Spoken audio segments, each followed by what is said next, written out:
So a couple days ago, we got our first look at Venom, starring Tom Hardy, and I was thinking about doing like a trailer or teaser reaction. It was a very brief teaser. We didn't see too much, but I decided, you know what? I'd rather do a discussion on the film than do a reaction, because there wasn't too much to react to and not too much to break down. But what I'll do is I'll leave a link to the trailer down below if you haven't seen it yet, and you can watch it first and then come back to the video and we'll talk about it. But I wanted to talk about this Venom movie coming out because I have concerns and I have questions, and we're going to discuss all that here. And of course, feel free to participate in the discussion down in the comments. Joining me to talk about Venom, starring Tom Hardy, is Mike from Laughingstock Cinema. How are you? Hey guys, it's Mike here from Laughingstock Cinema. How's it going? Oh, the more things change, the more they stay the same. So, I want to clarify something because there's confusion here, Mike. Okay. And it's not even confusion that I can even blame people on here, because I've talked about this for a while, but now we can talk about it again. People are asking if this film is going to be in the MCU. And actually, here's the thing. It's not part of the Marvel Cinematic Universe. This is not in the same universe as, Spider-Man Homecoming or as Iron Man 1, 2, 3 or Avengers.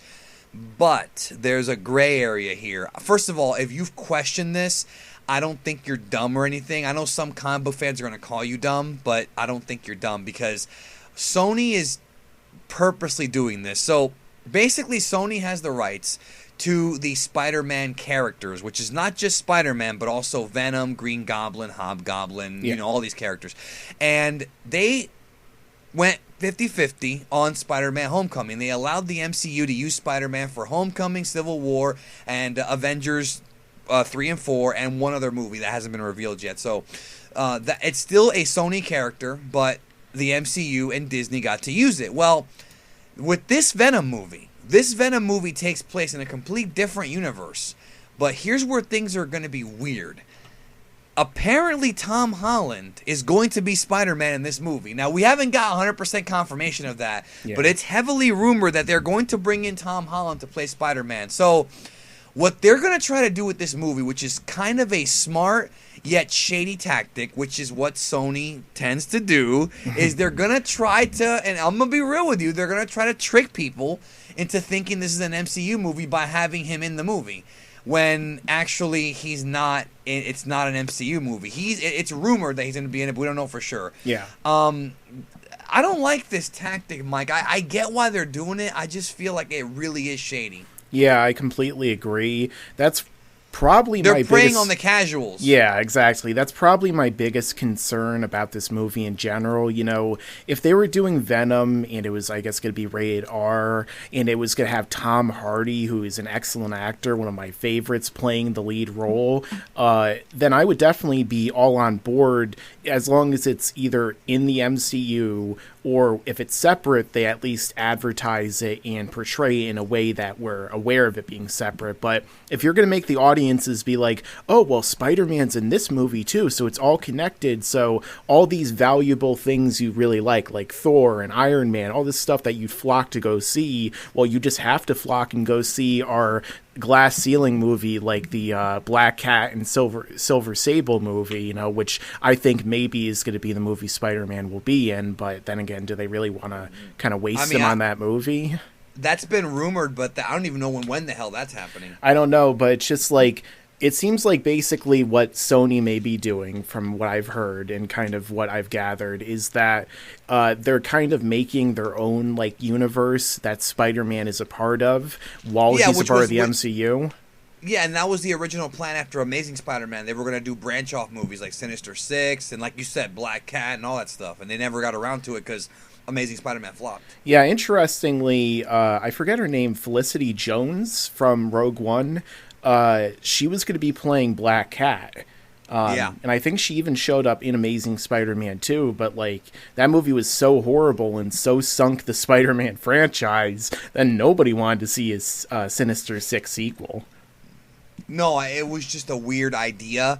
I was excited about it when I first heard, but now things are getting really weird because with this Venom movie, all right, so let's explain, and many of you listening already know kind of the story of Venom, but Venom is, Eddie Brock, who had a rivalry with Spider-Man for many, many months and years, you would say. Yeah. He was jealous of Spider-Man. And the story of Venom, this is where this movie's going to fall apart, in that they're going to reboot the entire story of Venom, because the story of Venom is that Venom is Spider-Man's, it's his an evil Spider-Man. That's pretty much what Venom is. You know, what happens in the comics is, to briefly summarize it, Spider-Man goes off and he goes to the Secret Wars and he finds this alien symbiote, and then he becomes Black Spider-Man with the black costume for a while. Then he dumps it because the black costume was actually creating, you know, negative emotions and making him angry. And then Eddie Brock finds it and he becomes Venom. And you know, when you combine his anger and his jealousy for Peter Parker with his with the symbiote's feeling of abandonment, that's the villain that Spider-Man had to face, and it was a tough villain at the time. Now, with Spider-Man 3 and with the Spider-Man television show, the one from '92, they changed the storyline to where J. Jonah Jameson's son brought it from space, which they're probably going to do here again. Now, but here's where I'm confused, Mike. So, this character, Venom, cannot exist without Spider-Man. You can't do the Venom storyline without doing Black Spider-Man first. You just can't do it. It doesn't make sense unless you change the entire story. So this movie already has so much going against it because it's not even going to be the right story being told. It doesn't work the same way. I mean, the whole story is, like I said, Eddie Brock has jealousy and hatred for Spider-Man. And then what ends up happening is, as the years went by, Venom became kind of an anti-hero. And then they introduced Carnage, and Carnage became the real kind of evil symbiote, and Venom became good. He had to team up with Spider-Man. Because the thing about Venom is, as a villain in the comics, Venom is not one of those villains that kills people for fun or is a terrorist or any of that. Venom just hates Spider-Man for a long time. He actually protects innocent people, and that's the thing about that makes him such a great character, is that he, you know, he's not like an evil. He's not like, you know, Cassidy, aka Carnage, who likes killing people. He's a murderer, right? So, so in this movie, are they just gonna, like? I'm guessing what's gonna happen is they're gonna skip the entire Black Spider-Man storyline. Eddie Brock will get the symbiote and kind of become like a hero, sort of like Black Spider-Man was, I guess, and then maybe they create Carnage out of that, because I have heard rumors of Carnage being in the movie. I wouldn't be surprised. I don't know if I like this, dude. I don't know. It's really weird too, because I mean, just look at Venom. I mean, he basically even takes his iconic look from Spider-Man. It's not like Venom in his natural form, or when he goes and absorbs other people before Spider-Man, or theoretically he would look just like Spider-Man. He even has like the Spider-Man basic design on the front, and then a lot of people he takes over after Spider-Man also take on that kind of appearance, except for, of course, with Eddie Brock, he's much bigger and more muscular, unless he's played by Topher Grace. But I don't know, it's just really weird that they would have Venom go to Tom Hardy first. I mean, there are ways, of course, that they could change it to make it where, like, maybe it latches onto him because it senses all of his hatred that he's experiencing in his life, kind of, I guess, like it did after Spider-Man. But the thing is, Venom was such, like, a big threat to Spider-Man because he had already, like, latched onto him, and they had already become one for a period of time, so he knew what Spider-Man thought, he knew who he was, and all that transferred to Eddie Brock, and all that transferred, you know, all that hatred and everything that he felt went into Eddie Brock on top of that, and completely, like, exemplified everything that he was feeling at the time. Yeah, and after a while, he got over it. He kind of became a good guy. But here's where things get really weird. So we know that Michelle Williams is in this movie, and she plays Anne Weying. Now, here's why that's interesting. Anne Weying in the comics became She Venom, right? So is this movie going to have Venom and She Venom? Like, I don't know. I just feel like... And you know what's really tragic about this whole thing is... This is obviously a cash grab from Sony, all right? Now, Midnight's Edge has covered this. Check out Midnight's Edge channel. They have a long-standing rivalry with Amy Pascal from Sony. But what they're trying to do is, because they gave Marvel, you know, Spider-Man, because they couldn't do it themselves, they're trying to capitalize on the Spider-Man and Venom popularity because Venom is popular. So they're going to do a movie about Venom, right? That's fine. P Studios do it all the time. But what really sucks about this is that now that Disney's about to acquire Fox, if they acquire Fox, then they will have Doctor Doom because that's a Fantastic Four character, Yeah. and Galactus. So you could do in the MCU in the future, they could actually do, which I would be very much for, the Secret Wars. Yeah. They could have after Avengers 4 next year, they could come back in Phase 4 it would be, and then they could have the Secret War storyline because Doctor Doom's involved, and because you want to have Doctor Doom, he wins. I mean, he wins Secret Wars. Oh yeah, he uses his machine to take the Beyonders' powers, if I remember correctly.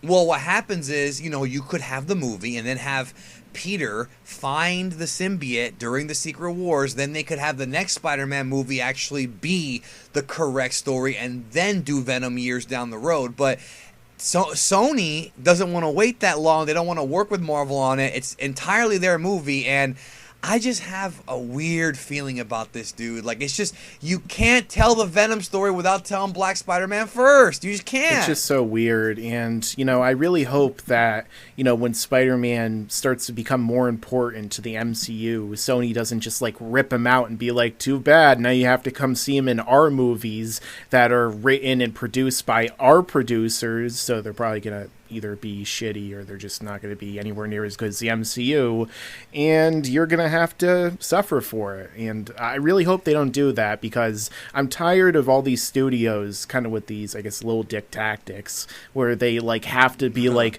oh, this is our property, what are you going to do about it, Marvel? You either got to fork up a lot of money or you just have to basically deal with it, and we're not going to play ball with you, and we're going to, basically everything Fox did for years and years, especially with the Fantastic Four. Oh, we're not going to let Marvel have them and all these great properties. We're going to keep making horrible movie after horrible movie with the property until you have to buy them. But at least Sony was willing to give up Spider-Man for the MCU for 5 movies. But now it's like, okay, well, we're going to make our own little Spider-Man, Spider-Verse, as you said. And why? I don't know, man. Considering that the rumor is that Sony got paid very, very handsomely to borrow Spider-Man. Yeah. It wasn't like this was free. Disney wrote a check for him for Spider-Man. And I'm sure they made their money back because Spider-Man's popular. I don't know. This movie has a lot of shadiness behind it and hasn't even come out yet. And it sucks because I don't know if it's going to be a good movie or not. We could sit here and say it's going to suck, and it might suck. And already, the groundwork, I feel the foundation of the film is already bad. This is already starting out bad. Yeah. But it might not suck. It might be a fun movie. Mm-hmm. It's just, what does it mean if it does well? If it doesn't do well, if the fans pick up on the bullshit, which I think fans are getting smarter about it, because that Han Solo trailer got over like crotch rot. I think people are starting to pick up on the BS now with these studios, and the film tanks. Then what do? Do you end up, you know what? You go ahead and take it, Marvel. I don't know, but let me ask you a question. When you saw the teaser trailer, what'd you think of it? I didn't think it was that great. There was some interesting things in there, but I thought it was a little underwhelming. Yeah, before I saw it, I did see people on Twitter. A lot of people were saying it was awful, and then I watched it, and I just thought it's all right. Okay. I'm a big Tom Hardy fan. I've liked most of the movies I've seen him in. So I'm looking forward to seeing him play this role. I do hope it's good, but at the same time, if it is really good and it draws a lot of people in, could that be a negative because of the tactics behind it? Again, I always want to see great movies. I don't want to see a movie be horrible unless I really want to laugh hard at a movie, but I don't want Tom Hardy to be the subject of me laughing because of something that he's in being so bad. Well, he's had a few stinkers, but I will say this: what sucks about this method they're going down is that the reason why the Eddie Brock character worked is because it's the classic anti-hero kind of baby face becomes or heel becomes baby face storyline. Venom first appeared in the comics. He kicked Spider-Man's ass. I mean, he ran through him so many times. Yeah. But at the same time, he never really finished him off. And, Spider-Man would sometimes get help. He would get Human Torch, for example, because the symbiote hates fire. And it became a big rivalry. That was Spider-Man's big enemy. But then after a while, when they actually went ahead and pulled the trigger on him being a babyface and introduced Carnage, he got over. But I think he got over because it was development. Eddie Brock was jealous. But then once Eddie Brock got this power, it was I'm over it. And that happens sometimes in the world. Sometimes people are jealous of others, and then once they surpass them in a way, and they get over it. With this movie, though, they're going to paint Eddie Brock as the protagonist, which is interesting because, the whole story of Eddie Brock is actually that he was trying to do good. Like, the whole story really was that he tried to, he tried to expose a serial killer, and then Spider-Man caught it, and then, he made a mistake. He picked the wrong guy. That's where the whole thing started, right? So they could do that again. They could start with that. They could actually, that could be the cameo from Tom Holland. But are we going to get, the Eddie Brock Spider-Man rivalry? Absolutely not. They can't fit that in this movie. I feel like, and then how are we supposed to cheer for Venom if we love Tom Holland? There's so many problems here that are confusing me here. They're gonna have to flip the entire story. Not to mention, think about it. Would we really be able to root for a 40-year-old guy fighting against a 15-year-old teenager? That's true. Yeah, because he's. Well, I think Tom Hardy's playing younger, but still, that is kind of you are right on that. I don't know. They're supposed to be the same age, I think, right? I think Eddie Brock's a little bit older. I don't know how Tom Hardy could do that, but the fact of the matter is, it's just even the whole scene, at least in the cartoon, even the Spider-Man 3 movie, despite how poorly they handled Venom, the iconic scene of how Eddie Brock gets the Venom suit, how he's in the church and he's praying, and then all of a sudden this evil force basically comes to him and gives him power. It's just a really interesting, iconic scene that's just really rich. And, Venom as a character is just a very interesting character that can be done really well. But will Sony be able to do that? And, will this ever cross over into the MCU proper? I don't know. The only thing I think could be cool is that if they do use the same storyline as the comics, we might see the Sin Eater in the film, and we haven't seen that yet, and they haven't done a movie where they actually, And the thing is about Eddie Brock is, he's a stressful guy, so he becomes a bodybuilder. It's funny because Brock Lesnar looks like Eddie Brock. They even have the same hair. It's always been very creepy. And you're right. It's a very dark story because Eddie Brock was going to commit suicide. Then he goes to church. Yeah. Like you said, he went to church and he prayed to God about it. And then God, I guess in a weird way, gave him these powers, which he used for evil, but then later on he used for good. So there's a great story to be told, but can it fit within a movie? I don't know, man. So let us know in the comments what you think. And I'll go check it out, bro, but I'm really skeptical. I'm really because I really like Venom. I know that some people think that Venom's one-dimensional. I disagree. I actually think that maybe after some time, but when that character was first conceived, it was a bizarro Spider-Man, but it was still, like we talked about, it was cool how they created him, and I've always been a huge Venom fan. Always been a huge Venom fan, We are Venom. I love how he refers to himself as we, what a cool freaking villain that becomes a good guy, and I'll go check it out. What do you think? I'm definitely going to check it out. Like I said, I'm a Tom Hardy fan. I'm a Venom fan. And I want it to be good, but I'm not going to go in with really high expectations or, as the news continues to unfold, I'm not just going to ignore it. I'm going to go in trying to see it for what it is. And hopefully it comes out better than the negatives, want to try and bring it down to, but we'll have to see when it comes out. No, and I agree with that. And at least they'll be better than Topher Grace, bro, because, Topher Grace, I'm sorry, that's not Eddie Brock, dude. I believe Tom Hardy over Topher. He was Bane, who's kind of like Brock. Even Tom Hardy from back then would have still played a more convincing Venom than Topher Grace. I do find it interesting, though, that, in The Dark Knight Rises, Bane is big and jacked up, and he looks like Lesnar. Yeah. But if you actually put Tom Hardy next to Lesnar, Lesnar's 3 times his size. It's like the camera. When you're a good filmmaker, man, you can make Tom Hardy he's 8 feet tall, but in real life, Brock Lesnar would tower. Yeah, over Vince him, McMahon you would know? never push Bane from The Dark Knight Rises in the WWE. He's a vanilla midget. Well, once he found out he was beta for a 12-year-old girl, I mean, all right, whatever. But that's a different video. Well, thank you, Mike, for being here, and check out Laughing Stock Cinema. Yeah, thank you for having me, and stick around, because there's a lot more to come in the future. In the future.